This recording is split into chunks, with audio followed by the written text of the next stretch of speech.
Should be taking notes, but instead you're broken and rotting. I'm smooth as the operator of who is Sade. A generation of waiters wanting it made and brought to them on the plate. Welcome to 3-Count Commentaries. And NXT continues to be the show that is a shotgun blast to the face, full of half of it is potpourri, the other half is straight up buckshot. It's hard to tell what you're going to get when the trigger is pulled on NXT. I mean, every segment seems to be either hit or miss. You know, either it's a rib or it's bullying. It's only one or the other, man. So let's start the show. Talking about Toxic Attraction. They defeated Io Shirai, Kacy Catanzaro, and Kayden Carter. Watching this, I got the feeling that Kayden Carter is kind of like the new Ember Moon. I'm talking about the colorful eyes, the small brown skinned woman. Yeah, they're probably not in the same age bracket, I don't believe. I think that Ember Moon was 33.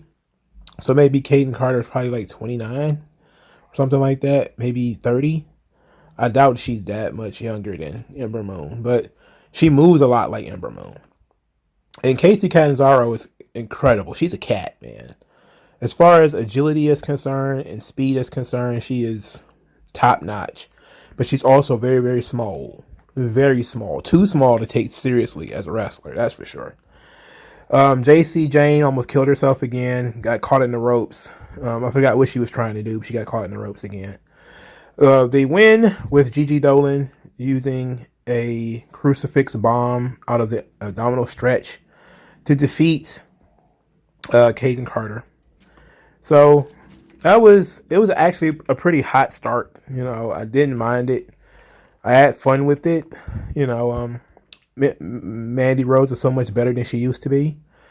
Everybody in this match, Io Shirai, she was kind of understated a little bit. They think they put a lot of focus on Kayden and Kacy as threats. They actually had a new entrance and new theme music, and they came through the crowd, and they was giving away free goodies and stuff like that. So they're really doing their best to make Kacy Catanzaro and Kayden Carter the next opponents for Toxic Attraction. So speaking of Toxic Attraction, later on they were leaving. Mandy Rose told Kaylee Ray to take a number, and she ain't intimidating nobody. And they all three of them said that nobody is next, and nobody should be contenders for their titles. This led Raquel Gonzalez to rile up in her motorcycle, tell Mandy Rose that she'll be dealing with her in a moment. And then she went inside, where she called out Dakota Kai. Dakota Kai came out, said that it felt good to hit Raquel with that shovel. Then Cora Jade attacked her mid-promo, and they were throwing hands, and Cora Jade actually showed a lot of fire here, a lot of intensity, a lot of passion. Then after they got separated, Raquel Gonzalez told Cora Jade, hey, look, I understand that's what you want, Chiquita. But she's going to get her hands on Dakota Kai first. So, oh yeah, and Kaylee Ray defeated Sarai, but we'll get into that in a second. All right, so let's talk about Toxic Attraction. They're doing very well, being the lead heels for the company. At this point, man, they're the lead act on NXT. I mean, this whole brand has become essentially Toxic Attraction. It's not even a joke anymore. It's like they get most of the segments. Their stuff is far more heavily promoted than anybody else's. And I think they found something that works here with this mixture of sexiness and violence. Of course, JC Jane looks the part. She can actually talk. She's not bad. The problem is she keep going one-on-one with them ropes. Every week it's, the ropes is going over on her. She needs to do something about these ropes. I don't know what she needs to do, but she needs to do something. The Dakota Kai, Raquel Gonzalez feud continuing. I like it. It's the most logical thing. Raquel Gonzalez is understated now. She's there occasionally. She shows up once a month, it seems like. She's owed a match with Dakota Kai, and I'm not mad at it. I like that idea. I don't like that Cora Jade was so willing to step aside, though. I would think Cora Jade would jump in there and want to deal with this herself, rather than letting Raquel Gonzalez take the lead on this. But we'll see how it develops really in the long term. The Kaylee Ray, Mandy Rose thing was interesting as well because they're both heels. So it seems to me to make sense that there's going to be some crossover between the two of them because Mandy Rose is the champion. That there's going to be some tension between the two of them for that same reason. But there's also going to be a little bit of respect there, I guess, because Mandy Rose is the champion. So that ought to be interesting, and I'll talk about that in a second. So Kaylee Ray defeated Saray in a match. Saray used a single leg crab, which was pretty dope, and it showed how flexible Kaylee Ray is. The finish came with a gory bomb on the announce table, then a gory bomb in the ring. Kaylee Ray wins. Saray came into NXT highly touted.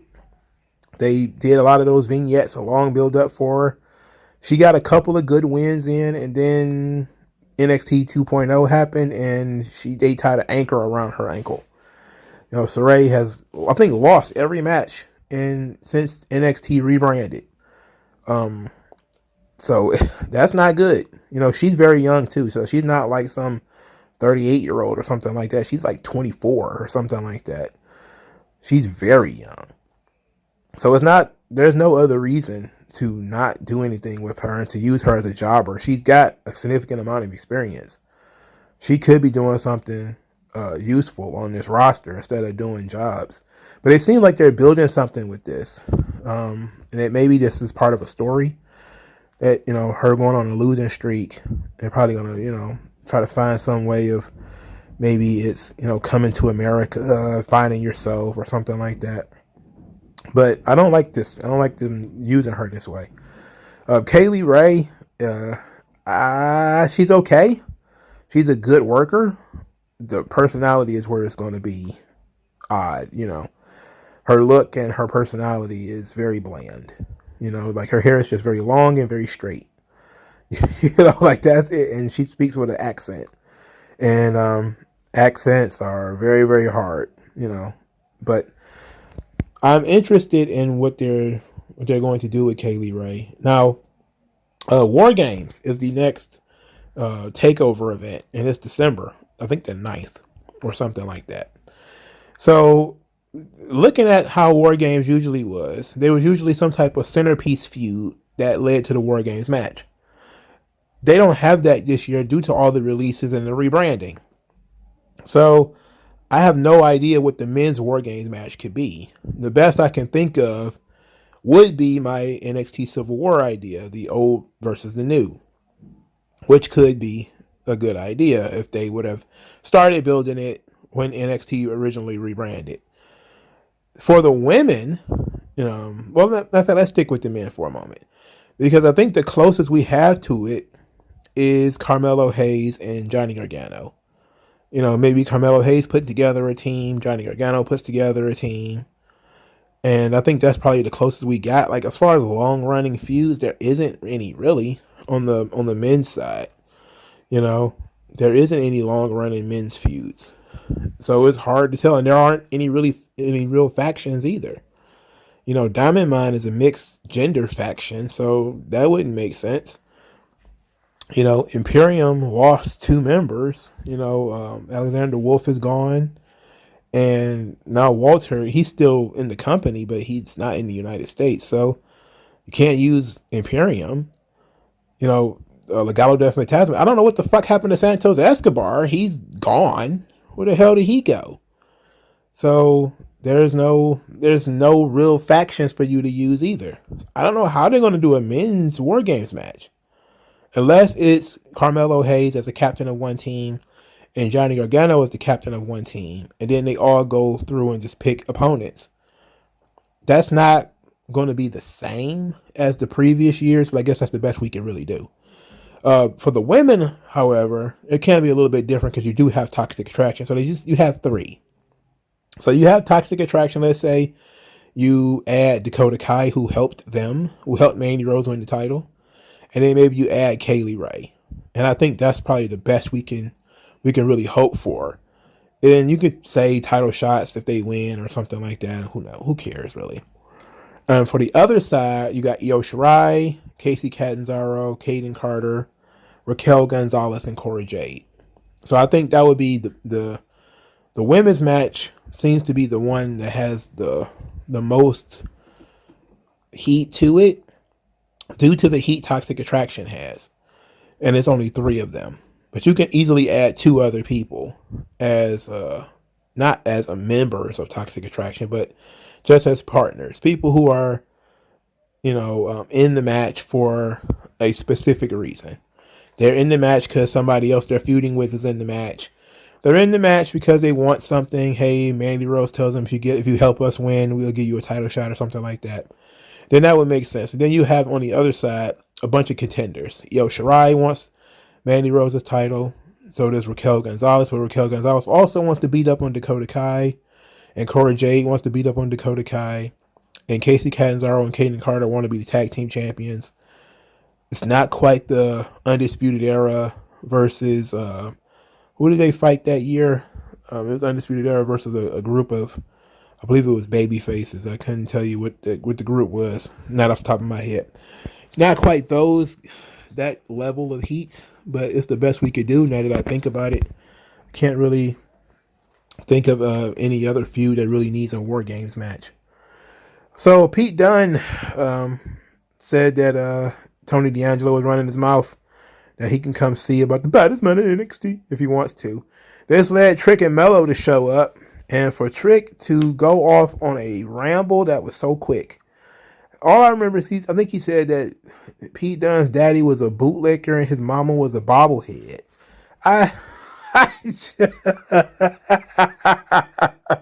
What made it even funnier is he was talking all that shit, and Pete Dunne seemingly no-sold it. He didn't sell any of it. He just kind of stood there and was like, huh? What is this fast-talking Negro saying to me? In any event, after he said all that, Carmelo Hayes reiterated that the old guys in NXT can kiss his ass, and they ended up having a little bit of words back and forth, which led to the main event. I think that you should probably start with this. You should have started with this. Anyway, Pete Dunne defeated Carmelo Hayes with the bitter end as Dexter Lumis took a cheap shot on Trick Williams outside the ring, and Johnny Gargano distracted Hayes from underneath the ring. I'm a big fan of Carmelo Hayes. I really am. He's really good. I'm not a fan of him taking a loss here. I don't see the purpose of him taking this loss. I get it. You want to further his feud with Pete Dunne. You want to further his feud with Gargano. But you still could have done it a different way here. The guy's too new to be taking losses like this. It's so stupid. It's classic WWE booking with the distraction and all that horse shit. Just don't beat him. Just don't have the match. Have a tag team match or something like that, and have Trick Williams take the L.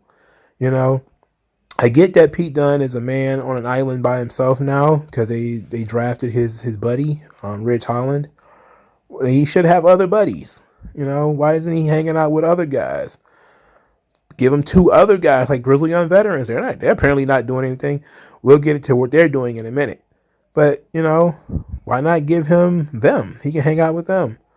There's other things we could be doing rather than beating Carmelo Hayes at a time where he just got made a fool of at Halloween Havoc. So we need to chill out with this. Let the guy bloom first before we start kicking him in his ass every week. MSK supposedly walked a long distance only to find out that the address of this place has moved. And so they Googled the new place and found out, it's 400 or some odd miles away. They're going to have to get on an aeroplane.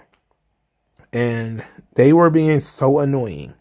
And this is so stupid. I just said, why did you need to be bullied into booing in MSK? They suck. Like legit. They're terrible, man.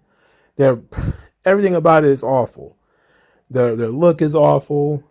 Their performances are awful. Now they're decent wrestlers as far as being gymnasts and acrobats and stuff like that. And they actually do a good job of mixing traditional pro wrestling into that stuff. It's not completely Young Bucks horseshit, but it's pretty close. It's pretty close. But this whole thing, I just kept saying to myself, like, does Uber and Lyft not exist in NXT universe? Like, these guys walked, they were catching the bus. Like, what's going? Does Uber not exist? Do you not look up the place to see if it's still open before you show up at the doorstep? You know, like, that's the stuff that really kind of, these are glaring potholes. That's just me overthinking it, probably. But these things are pretty obvious when they're big parts of the story. You know, like, oh, we missed the bus. We got to walk the whole way. It's like, no, call an Uber, call a Lyft. I know y'all get paid. Unless you don't get paid in NXT as part of kayfabe. I don't know. But MSK is terrible, man. They awful. I can't believe it. Can't believe. And then somebody actually apologized for booing to these idiots. Like, nobody ever apologized for booing John Cena or Roman Reigns or anybody else. But all of a sudden, we got to break out the brigade and protect MSK. Fuck MSK. What is wrong with y'all, man? Let these dudes take their lumps. I don't care if Izzy's parents are getting people to boo MSK. So what? Who cares what the reasoning is? Boo these motherfuckers. They suck. Hopefully they get better. But you're bullying them. You're bullying the talent. What? If that's the case, every time somebody gets a reaction that they don't like is bullying. Why are they such a special snowflakes that they get protection by the media and all the blue check marks and all that horse shit? Get out of here with that. People boo them because they don't like them. Who cares the reason why they don't like them? They don't like them. I never needed to justify why I didn't like anybody. They shouldn't have to either. And if it's personal, so what? A lot of people act like it's personal. If John Cena wins, we riot. Nobody's gone that far for MSK yet. Nobody's thrown batteries at them or anything. We're acting like this is the 1960s or somebody put a pistol on one of these guys. Come on, man. They got booed. So what? Get over it. Fuck MSK. Braun Breaker and Tommaso Ciampa are both over in the UK. Braun Breaker says he's getting his PhD right now. He's over there working his first tour. He's in there mixing it up with main roster guys too, from what I saw. Tommaso Ciampa is over there talking about he representing the NXT brand, and there's nobody better to represent NXT and the NXT brand than him. So I'm pretty sure that was a nice little treat. I know Walter is over there as well. There's probably some Finn Balor is also over there. I think he got hurt over there. So that European tour sounded like it was a lot of fun. So Joe Gacy, our buddy Joe Gacy.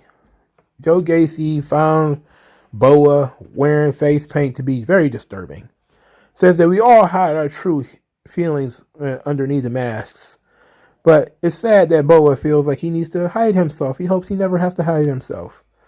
And says that he's going to teach Boa through their conflict that he doesn't need to hide himself. Then says that, he knows that Harland is uncomfortable in his own skin. Therefore, he's going to do it for him tonight. He's going to win tonight. He's going to do it for us. Then Joe Gacy defeats Boa via Tongan death grip. But let's get into this because this is ridiculous and I hate this so very much. Boa he rejected the handshake from Joe Gacy. They wrestled the match and Boa looks pretty good, honestly. Gacy starts to fight back a little bit and Boa's in the corner, so the lights are flickering. And then Boa's hand has like a mind of its own and he hits the Tongan death grip on Joe Gacy and doesn't let the move go. Gacy is tied up in the ropes and the referee rings the bell. Gacy wins via disqualification. Boa then looks at his hand as if his hand was somebody else's hand and then climbs out of the ring. Gacy then looks into the camera and tells Harlan, I did it for us. I did it. I told you we could do it. So Boa now is magic and he has magic powers. When the lights flicker, fuck you. We just did this with Finn Balor. Fuck you. No. No more magic powers. No. No more. I can't take it anymore. I can't take any more lights on, lights off. I can't take any more lights flickering. I can't do it anymore, man. No more. Please. Stop beating me to death with guys becoming possessed by the lights being turned off and all that horse shit. Stop it. I know Bo is bland as, soy milk, but Jesus Christ. Don't do me like this. Stop with this shit. Moving on. Jacket time. Oh my God. Whoo, buddy. Jacket time was very divisive. Jacket time has been very divisive. So we meet Jacket time, and Ikaminjiro is like, I am Japanese. You are Japanese. And we are Japanese. And they're still wearing wrestling singlets with head protectors. Malcolm Bivens called them the Milli Vanilli of cosplay wrestler that cosplaying the creeds, and that Diamond Mine Forever, they're gonna whoop their ass. So Jacket Time has this entrance, and they have an anime theme song. It's an anime theme, and they wrestle the Creed brothers in a match that was fairly solid. That the Creed brothers win via powerbomb, gut wrench powerbomb. Jacket Time is very divisive, very, very divisive. A lot of people are like, what are you doing to Kushida? Other people are just like, it's a stupid name. I think the name is so stupid, it's unique. It's so stupid, you'll never forget it. It's so stupid that when you hear it, you instantly know what they're talking about.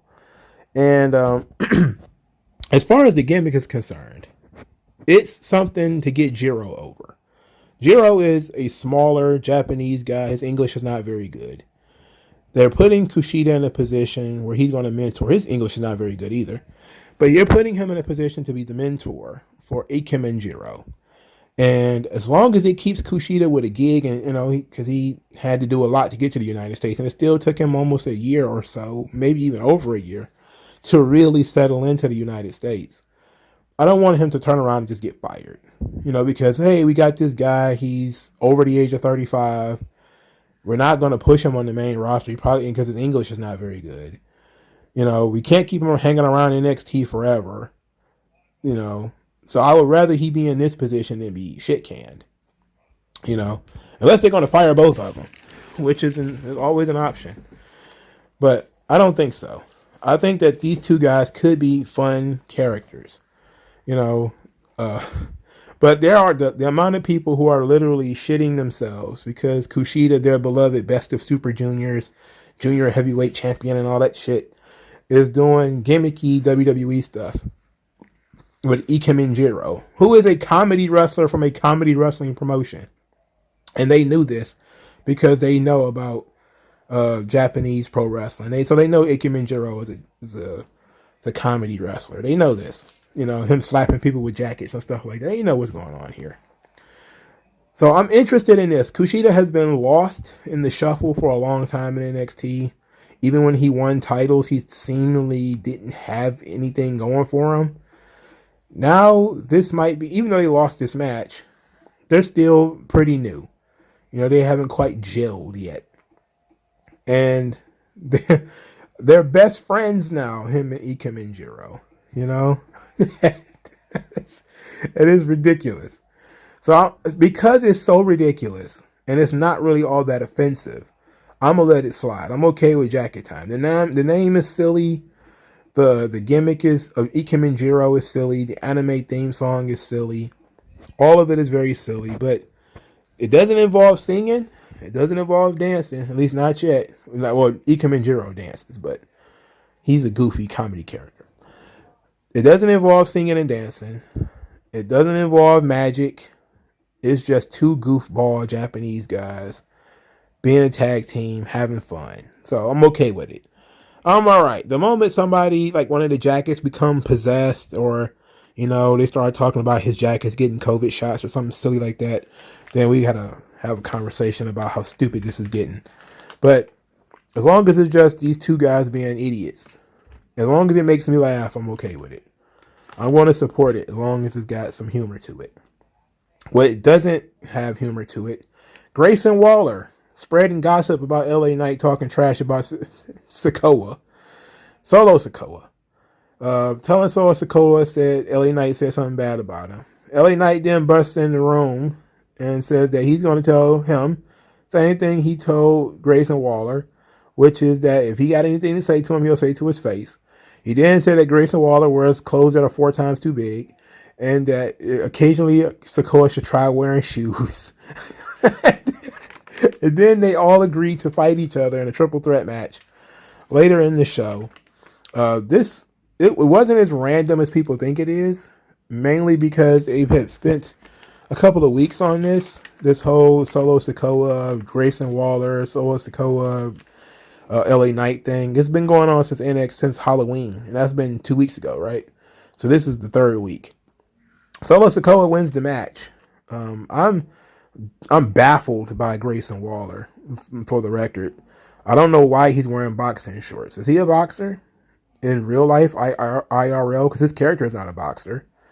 So if his character is not a boxer, why is he wearing boxing shorts? And then furthermore, why are they leopard print? He did a rolling cutter from the outside of the ring, inside of the ring. Cool move, Jack, but I don't care. I really don't care. LA Knight is above this. LA Knight is the one who gets pinned with the Uso splash. I have no idea why he's still in this position. What are they doing? They need to call him up. They need to call him up yesterday. They need to call him up instantly. Or, hopefully they don't let him go. Hopefully they don't cut him. But he needs to get out of NXT. There's no reason for him to be here. What is he here to learn? He's worked live television before. He's been in WWE's developmental before. He was there in 2012, 2011. So he's been there before. Grayson Waller needs a whole new makeover. And Solo Sikoa, if he's just going to be 3rd Uso, he needs to get the fuck out of here too. So I got problems with all 3 of these guys. LA Knight's too good for this. He has no business being there. If it wasn't for his age, I wouldn't suspect he would probably get a better push and a better position. Grayson Waller is all over the place. He's got MMA gloves on, but he's wearing boxing shorts, and he's a comedy character. This is all stupid. And Solo Sikoa, not all that impressed yet with Baby Oos. Maybe we need to do something else with him. But that was a thing that occurred on this show. So Andre Chase University, they had his lecture. Today's lecture was on mental toughness, and that his university is about breeding winners. He asked everybody who was a winner to raise their hands, then got mad everybody didn't raise their hands. Then some idiot named Gabriel just had to give him a hard time about some microphones, to which Andre Chase threw a chair, told him to get out, told him that he's always in class half asleep with his head up his ass. It was absolutely hilarious. And he's going for the gusto. Harlem Bravado by Mass. He's really going for it with this Andre Chase University thing. There's no reason why it should work. So I'm 100% all in on him being this very angry, college professor who is going to verbally abuse people. And I'm enjoying the Andre Chase University. So NXT got really weird with the Grizzled Young Veterans. I have no idea what they're doing. So the Grizzled Young Veterans, they show up, and Gibson has this idea for James Drake. Now they're wearing impeccable suits, by the way. They're very well-dressed men. All of a sudden, Zach Gibson has this idea. He draws this diagram where James Drake is supposed to, it's called urban training. Apparently this is the answer to their losing streak, is they're going to start doing creative training sessions. And in this one, they're going to have distractions. So James Drake pretended to be injured while they steal food from Uber Eats. And I'm just sitting here looking at this shit like, I have no idea why you would do this or why is it necessary. And then what did Wade Barrett call it? The art of the scallywag. And they're eating like chicken wings in these great suits. And I'm just sitting here looking at this shit like, I can't believe Like, it's really creative. It's creative as shit. I just don't understand why. Like, why can't you try distractions with like somebody else? Like, the Grizzly Young Veterans being comedic guys is fun because they have good comedic timing. I just wish they, could have put them with Pete Dunne and let them be like the new British Invasion or something. No, I'm just making shit up at this point. Not making them the British Invasion, but just since his guys are gone, replace his guys. Pete Dunne needs personality with him. Grizzly Young Veterans have not worked babyface yet. So if Pete Dunne's going to be a babyface, which it seems like he is, let the Grizzly Young Veterans team up with him. And let's say they know each other from the old country or something like that. Pete Dunne just being fatally uncharismatic. It's not going to do anything for me. At least Gibson can talk. At least James Drake can work. You could put these two guys there and Gibson can do the talking, and I think everything would be great as far as promos and everything is concerned. Of course, we want Grizzly Young Veterans to be heels, but I think they can get a run at the baby faces too, because I just really want Grizzly Young Veterans to wrestle Imperium. That's really all I want, And if that means Grizzly Young Veterans have to be the baby faces, I'm cool with that. But the urban training, I will reserve judgment until they do at least one more segment. But them stealing Uber Eats from a guy, that's just weird stuff. That's just weird, out of pocket horse shit. What's next thing? Gonna be porch pirating? Like, I don't get why they're doing this. I don't get it. Cameron Grimes defeated some guy named Rufang, who he is one of the blandest looking Chinese guys I've ever seen. He's a little tofu ball. And he seemed like he only knew how to use his legs and an arm bar. But Cameron Grimes beat him in short order. Duke Hudson came out there and argued about this segment was far too long. Duke Hudson came out there and got what chance? Because he actually found the right rhythm. He actually cut this promo with WWE style rhythm. And he also brought WWE style clarity and confidence to his promo. But it was obviously, a pre-scripted promo. The long and the short of it is that Duke Hudson wanted to know if Cameron Grimes was hustling him or not. Did he dupe him or is it dumb luck? He lost a lot of money because of Cameron Grimes. Cameron Grimes made fun of him, said that I won and everybody saw it. Hudson called him a hick. He says, I've been called a hick. I'm a little hairy, I'm a little smelly, I'm a little grimy, but I hold it down. No matter where I am, Cameron Grimes, I'm going to hold it down. And he said he liked to play dumb sometimes, but he played Duke Hudson. And Duke Hudson said nobody out-hustles him. And then look, he's going to challenge him to a fight. Instead, he challenged him to a poker showdown. To which I grabbed the bridge of my nose and was like, pardon me? We just stood here and watched you idiots argue for like 4 minutes. And what we get out of this is another poker game. We're going to get another poker game out of this. You could have a fight, you could have fought right here. I respect that they're trying to do some stuff outside the ring, but the poker thing revolves around guys sitting down, doing nothing but shuffling cards. I cannot imagine that being entertaining. I know some people really get off watching poker games because I know it was on ESPN for a while. Poker tournaments used to be on ESPN, just like billiards and stuff like that. I never really got into poker personally. I just don't see this as being conducive to good storytelling. I just don't, unless this is kept really short.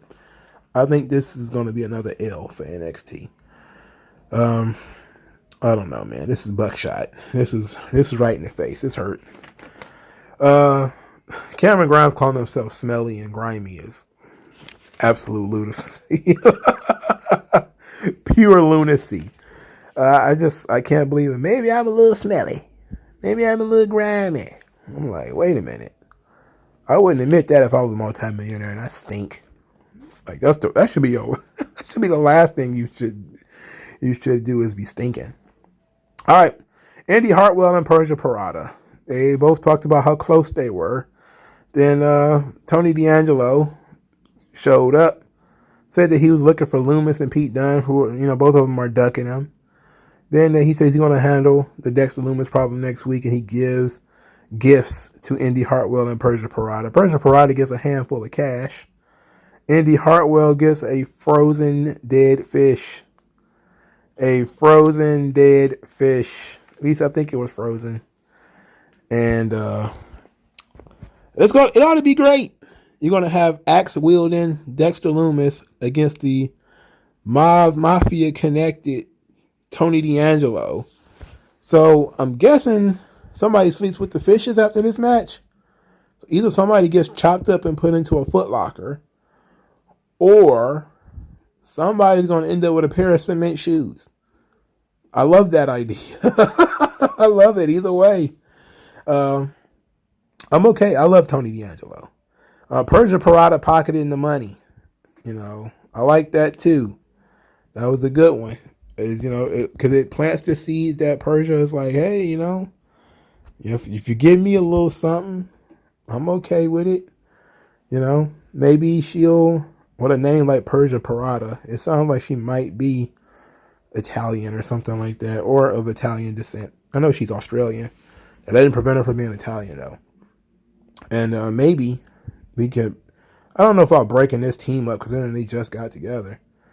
But if they're going to continue with the D'Angelo Loomis feud, Persia looks like a mob wife. So maybe that ought to be a pretty cool angle with Persia Parada joining Tony D'Angelo. I like how Tony D'Angelo just works with everybody, though. Like his character just finds new ways to work with everybody. And he steals every scene that he's in. That's top tier shit right there. You basically steal every scene that you're in. Excellent stuff. Elektra Lopez says that she hopes that Zion Quinn is watching. As Legado del Fantasma was next, she defeated Erica Yan in pretty short succession. She then said that La Madrina gets what she wants, and what she wants is Zion Quinn, because he turned her head last week. Zion Quinn showed up looking very tall and handsome, and the sexual tension in the air, it quadrupled. Then Elektra Lopez offered him a spot in the Legado del Fantasma, as if she can do that, which defeats the point of the fucking group. It's supposed to be the legacy of the Phantasm, which is Lucha Libre. That's Santos Escobar's entire gimmick. Ain't got nothing to do with fucking Samoans. In any event, Quinn said that Elektra Lopez is amazing, but he cannot get down with Legado del Fantasma. And Wild and Mendoza got upset because they got turned down. It led to them getting beat up. They got knocked around like bowling pins. Then Elektra Lopez tried to hit him, and they did a little two-step where he ended up behind her, and she of course threw her hair behind him. It kind of looked like they was doing some dancing, and there was some sexy smexy going on here with sexy dancing Zion Quinn. I have no idea why he's this guy. I have no idea why he's this guy, but I like this angle. This is a good angle because it's a typical story that, the girl is fine, but the people that she hangs out with are absolute scumbags, like Raul Mendoza and Santos Escobar. I mean, those two guys are scumbags. Joaquin Wild, who knows? But Mendoza is definitely a scumbag, and so is Escobar. Escobar will probably cut your throat open and pull your tongue through it, But where is he, by the way? This is like the third straight week of him not being on NXT. I know he's over the age of 35. So are they trying to tell us something? Are they trying to tell us something with Santos Escobar being pulled from his own angle? This is his group. Legado del Fantasma was founded on the concept of this being the legacy of El Fantasma, the Phantasm, the ghost. Legacy of the ghost, which is his father. You can't just bring in random Samoans, man. It doesn't work this way, But I'm guessing the entire point is to build up for Santos Escobar versus Zion Quinn, which I like. I like that idea. Zion Quinn, it was time for him to move on to harder opponents. Santos Escobar is a perfect one for that. But we need to get Escobar so good. Why, like LA Knight and some other people, he got no business hanging around in NXT as long as he did. They should have pulled him out of NXT a long time ago. I hate to see that, but I understand they're trying to get over Elektra Lopez because she's fairly new. But too often it seems very clunky how they do things in NXT. And this has been a big problem because it made the show feel very disjointed. When they did that hard reboot, a lot of characters were shifted out of place. I'm talking shifted drastically out of place. Kyle O'Reilly being another one, who was a main event guy just, 2 months ago. Kyle O'Reilly was a main event guy. I know it was a struggle with him being a main event guy, but he had been built up successfully to that point. And then that earthquake happened called NXT UK, and now he's drifting in the wind. His character is literally saying, I don't know what to do. Should I be a singles or should I be in the tag? And now they're like, okay, well, he'll tag with Von Wagner against the Imperium. And I'm like, I don't see the point. I don't see any benefit to this. This sucks. It's good for Von Wagner, but it sucks for Kyle O'Reilly. Like, he was just in the, a co-main event of a big event, with Adam Cole. And now he's in a tag team with Von Wagner. Like, that doesn't work. Like, Santos Escobar was a top guy. Now, all of a sudden, he can't even get on TV. Cameron Grimes and LA Knight were feuding for the $1 million title. Now, both of them are barely on television. I mean, compared to a bunch of the people who got released, they're in better position than that. Better position than Keith Lee and Karrion Kross and all those people. Karrion Kross was literally in the main event of the last takeover. He's not even in the company anymore. Samoa Joe is disappeared. We haven't heard hide or hair of Samoa Joe since he relinquished the title. A lot of people were just jolted out of position. And it felt like we rebooted the entire product and then forgot. And there was like stray things floating around. Like there's stray dead leaves still on the lawn after we've cleaned up. And people are kind of like, well, what do we do? Kushida is another guy, where it's just like random dudes still floating around. Raquel Gonzalez, she wasn't even really on TV. She showed up to lose the title, essentially. That was pretty much it. She wasn't doing anything. She had no plans for her. I think that reboot was necessary. I'm not backing up on that. I just think the way they did it was sloppy, and it was ill-timed, and it was ill-prepared. You still have to keep certain people in place. It would have been okay for you to have Kyle O'Reilly and Samoa Joe still be the main event guys while you built up Braun Breaker and Tony D'Angelo and all of these other people. You could still have left a lot of the older guard in place until it was time to, replace them. What ended up happening was a hard reset where these guys got knocked out of position, and now it feels like they're being held down. And that's the part I think that as I continue to look at people who are still flipping out about NXT UK, damn near 3 months later, that's the one thing I think that they have a point for. Is that it does feel like some people are legitimately being held back, and Kyle O'Reilly's been one of those guys. Santos Escobar has been one of those guys. It does feel like the company is legitimately trying not to focus on them. They're legitimately pushing them to the side. And that's fine. But a lot of it feels incomplete. Like there are certain things that have felt incomplete. And it feels like they're not really, it's okay for you to not focus on somebody, but for them to still feel like they're an important part of the show. That's the, like Cesaro. Like, you have a world champion who had a long run. And I know I use Cesaro as an option, but he's like in the mid card. Like when John Cena was done being world champion. you still have to put him somewhere on the card. You can't all of a sudden have John Cena doing silly tag team matches with, it's John Cena with some new guy we want to get over. It's like, no, that sucks. Okay, you want to push John Cena to the side? Sure. You give him the U.S. title. He goes over here and he does open challenges with the U.S. title. And that's how he builds his opponents. He builds his competitors. He is a measuring stick for everybody else. He's still adding something to the product, even if he's not the focal point of the product anymore. That's not the case for these guys. You know, it's like once these guys get pushed to the side, they don't even appear on the show anymore. You know, like it's okay to move Kyle O'Reilly to the side, but put him in a feud or something where he can actually, you know, build somebody else. You know, they're trying to do the little buddy system like AEW, and that's not going to work because it doesn't make any sense. I don't understand what him and Von Wagner have in common. Like, I still don't get it. They showed me promos of these guys eating like baked beans out of cans or something shit like that, sitting around the campfire eating s'mores. I still don't understand why they're partners. I don't understand why they're friends.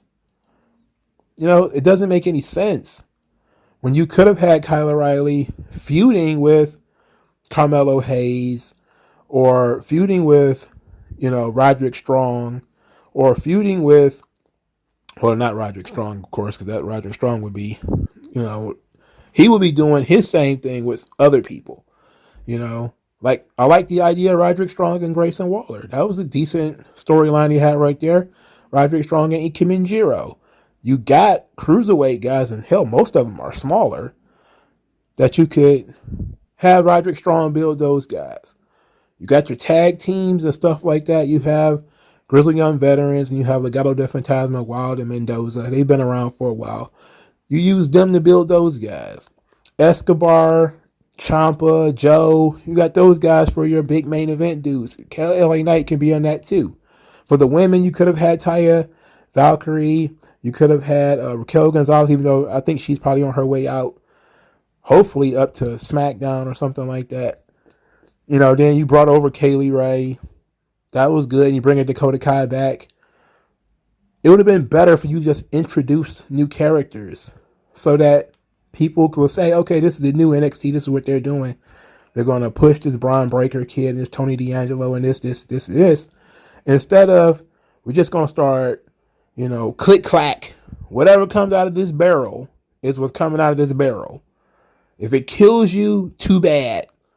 If it makes you laugh, great. If you find it all entertaining, great. If you find it horse shit, too bad. You know, there was a better way to do this, where, again, that equilibrium could have been left.